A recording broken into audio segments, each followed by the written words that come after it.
Sonic the Hedgehog has had numerous adventures over the years, many of which I've enjoyed. But what do I think of the game that started it all? I thought it would be fun to take a look back at the original Sonic the Hedgehog game for the Sega Genesis and see if I still think it is just as fun to play. So for this classic-themed episode of Game Reflections, I'll be looking at the Blue Blur's very first adventure, Sonic the Hedgehog.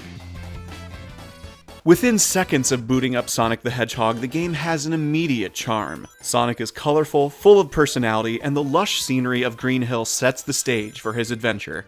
Green Hill is one of the many locales of South Island, a mysterious isle filled with ancient ruins and fabulous secrets. The greatest secret of South Island, however, are the magical gems, the 6 Chaos Emeralds. And yes, there are only 6 Chaos Emeralds in the original game. The 7 Chaos Emeralds became a series mainstay, starting with the sequel, Sonic 2. Anyway, Dr. Robotnik, aka Dr. Eggman, a brilliant yet evil scientist, plans to expand his robot empire through the power of the Chaos Emeralds. Thankfully, Sonic the Hedgehog, a speedy blue hedgehog with a bit of an attitude, arrives on South Island and sets out to rescue the animals that have been captured by Dr. Eggman and obtain the Chaos Emeralds. This delightful setup makes for a very enjoyable adventure, and like a lot of platformers of the time, Sonic the Hedgehog is rather light on story. But we do get some story elements of the franchise that will become mainstays, like the aforementioned Chaos Emeralds and the great antagonist, Dr. Eggman. It goes without saying that Sonic is the real star of the show. His character design will change a bit in the years to come, but his original look still embodies the essence of his character. A guy who loves adventure, has a strong sense of justice, and also has a bit of an attitude. There's another aspect of the game story I also enjoy, and that is the nature versus technology conflict of the game. It's not a theme that is overbearing, but I do like how it is represented in things like the Scrap Brain Zone. It is here where Sonic has his final showdown with Eggman, but unfortunately after the battle, the good doctor makes his escape. And then, provided you obtained all the Chaos Emeralds, you get the true ending where Sonic uses the Emerald's power to rejuvenate the life force of South Island. In the end, the story of Sonic's first adventure is simple and fun, and laid the foundation for even more thrilling stories in the future.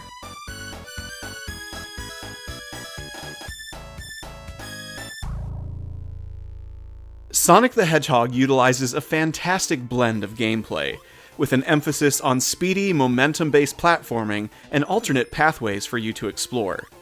The first stage of the game, Green Hill Zone, is perfect for mastering Sonic's simple but very fun game mechanics. Jumping into enemies, tucking into a ball to pick up speed on slopes, every aspect of Sonic's gameplay is excellent. Green Hill is a great mix of fast loop-de-loops and platforming fun, and makes for a superb first level. Marble Zone, the second stage of the game, is substantially slower paced than the previous level. Precision platforming is key in Marble Zone, as you have to make plenty of jumps to avoid unpleasant things like spikes and lava. It's a change of pace for sure, but there are item boxes such as the barrier and invincibility which can help you progress through some of the level's trickier sections. I actually really like Marble Zone. It's a fun stage that contains more challenge than Green Hill, and is also filled with neat sections where you have to run away from things like an oncoming wave of lava. The third stage of the game is Spring Yard Zone, the first of many pinball/casino stages in the Sonic series. As the name implies, Spring Yard is full of springs that can send Sonic flying all over the place.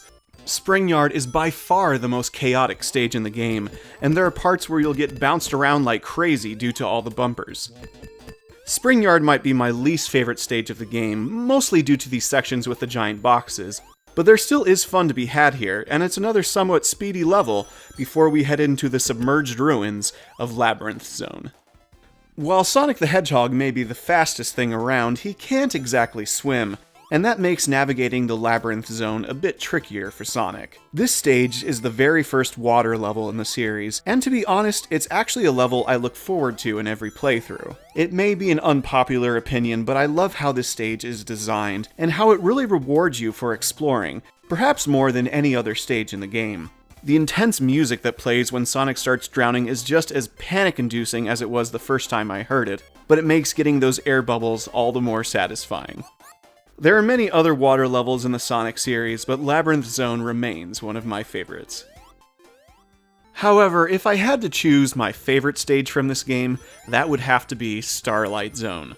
Starlight Zone is easily the fastest stage in the game, with sections where Sonic can go full tilt, and it also contains some fun platforming mechanics with these seesaws. The gameplay is top-notch in this level, and not even the annoying bomb enemies can take away from that. Not to mention, the visuals of the stage are beautiful, and the music is fantastic, but we'll get more into that a bit later.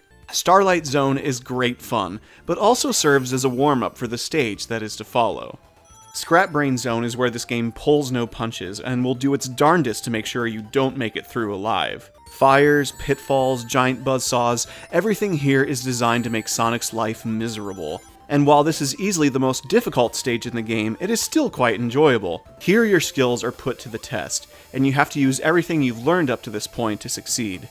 At the end of Act 2, Eggman sends Sonic plummeting to the lower levels where you have to deal with underwater mechanics again. And it is in this section where you have to be perfect with your movements, otherwise Sonic will drown. Scrap Brain is a challenging and exciting final level, and like all the previous zones, it is punctuated with a boss fight against Eggman. The boss fights of Sonic the Hedgehog aren't too complex, but they do provide some interesting scenarios. Most players are familiar with the first fight against Eggman, where he uses a wrecking ball. It's a fun and simple boss fight, and later fights like the precarious Spring Yard boss battle or the rising water of the Labyrinth Zone are equally as enjoyable.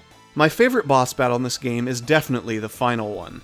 Eggman tries to crush Sonic with a room full of cylinders, and only attacking the one that contains the Doctor will damage his machine. Having no rings makes this fight more tense, but it is never unfair, and I feel this boss makes for a great final fight. The last major gameplay aspect of Sonic the Hedgehog is the special stages. Upon completing a level with 50 or more rings, you'll be able to enter a special stage where you have a chance to obtain one of the 6 Chaos Emeralds. The special stages are psychedelic, rotating arenas where your control over Sonic is minimal at best. There are bumpers, buttons which change the rotation of the stage, and circles confusingly named Goal, which won't net you the Chaos Emerald, but will make you swiftly exit the stage empty-handed. The special stages vary in layout, and they can be surprisingly tense. Out of all the special stages in the Sonic series, I find the special stages in this game to be the most nerve-wracking, as there are so many times when you're at the mercy of the pinball physics. Don't get me wrong, I still think they are fun, but man can they be stressful sometimes. The presentation of the classic Sonic games is one of its undeniable high points. The music and visuals make the most of the Genesis hardware, and while later games would be even more impressive, the original Sonic the Hedgehog is still very visually pleasing. Things like the vibrant colors of Green Hill and the lively sprite animations combine to make a delightful 16-bit adventure. Sonic the Hedgehog also starts the trend of amazing music for the series. Even people who aren't familiar with the Sonic series have likely heard the iconic Green Hill theme at some point. It's a great track for Sonic's very first stage, and as much as I love it, I think there are even better pieces of music in this game. My personal favorite tracks include Marble Zone for its fun, mysterious melody, and Starlight Zone for being an exciting yet soothing track that I never get tired of.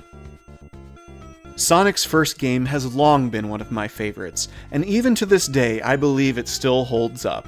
Sega knocked it out of the park with this one, and future titles on the Genesis would only raise the bar even higher. The ongoing adventures of Sonic are great fun, but I always enjoy coming back to the original and seeing where the magic began. Thank you for watching this episode of Game Reflections. What are your thoughts on Sonic the Hedgehog? Would you like to see me tackle the other games in the series? Feel free to share in the comments below. I'm Cosmic Castaway, and until next time, keep having great adventures, everyone.